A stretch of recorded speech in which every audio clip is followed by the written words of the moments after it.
Jaya Radha Madhava Punya Bihari.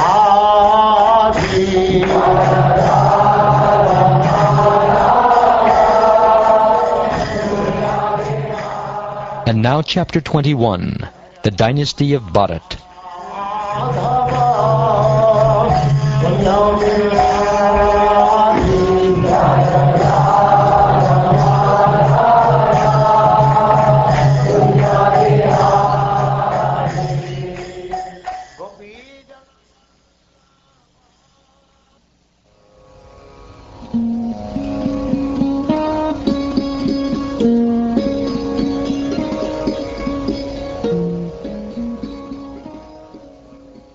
Shukdev Goswami said, because Bharadvaja was delivered by the Maru demigods, he was known as Vitata.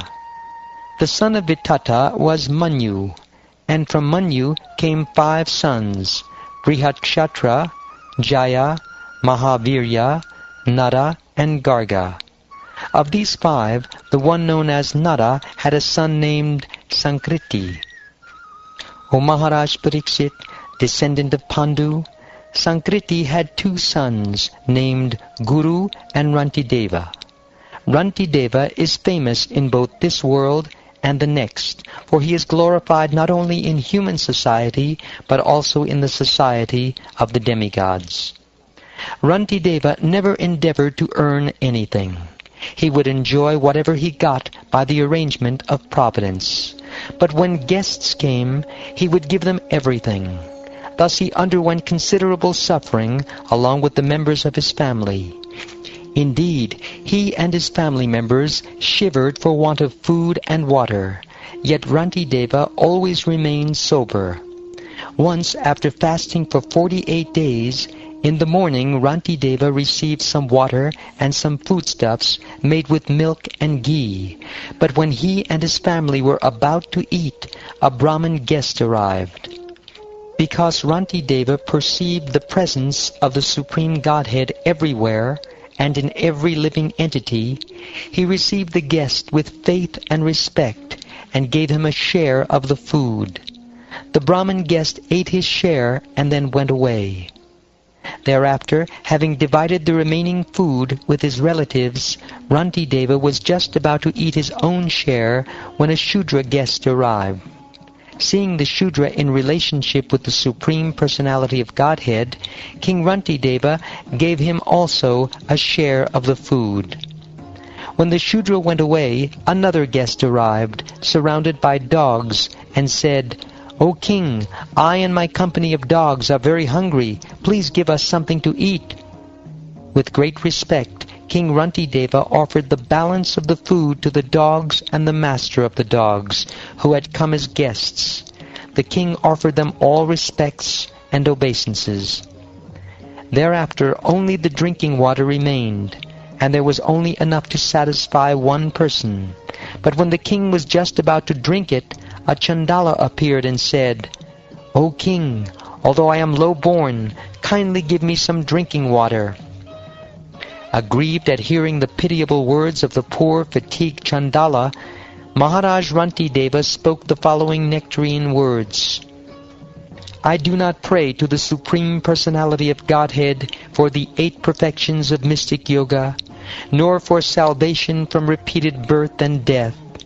I want only to stay among all the living entities and suffer all distresses on their behalf, so that they may be freed from suffering. By offering my water to maintain the life of this poor Chandala who is struggling to live, I have been freed from all hunger, thirst, fatigue, trembling of the body, moroseness, distress, lamentation, and delusion." Having spoken thus, King Rantideva, although on the verge of death because of thirst, gave his own portion of water to the Chandala without hesitation, for the king was naturally very kind and sober. Demigods like Lord Brahma and Lord Shiva, who can satisfy all materially ambitious men by giving them the rewards they desire, then manifested their own identities before King Rantideva, for it was they who had presented themselves as the Brahmin, Shudra, Chandala, and so on. King Rantideva had no ambition to enjoy material benefits from the demigods. He offered them obeisances, but because he was factually attached to Lord Vishnu, Vasudeva, the Supreme Personality of Godhead, he fixed his mind at Lord Vishnu's lotus feet. O Maharaj Pariksit, because King Rantideva was a pure devotee, always Krishna-conscious and free from all material desires, the Lord's illusory energy, Maya, could not exhibit herself before him. On the contrary, for him Maya entirely vanished, exactly like a dream. All those who followed the principles of King Rantideva were totally favored by his mercy and became pure devotees attached to the Supreme Personality of Godhead, Narayan. Thus they all became the best of yogis.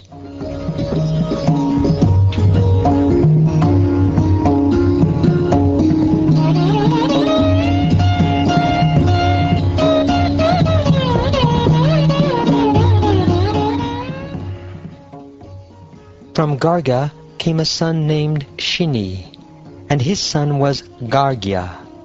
Although Gargya was a Kshatriya, there came from him a generation of Brahmins.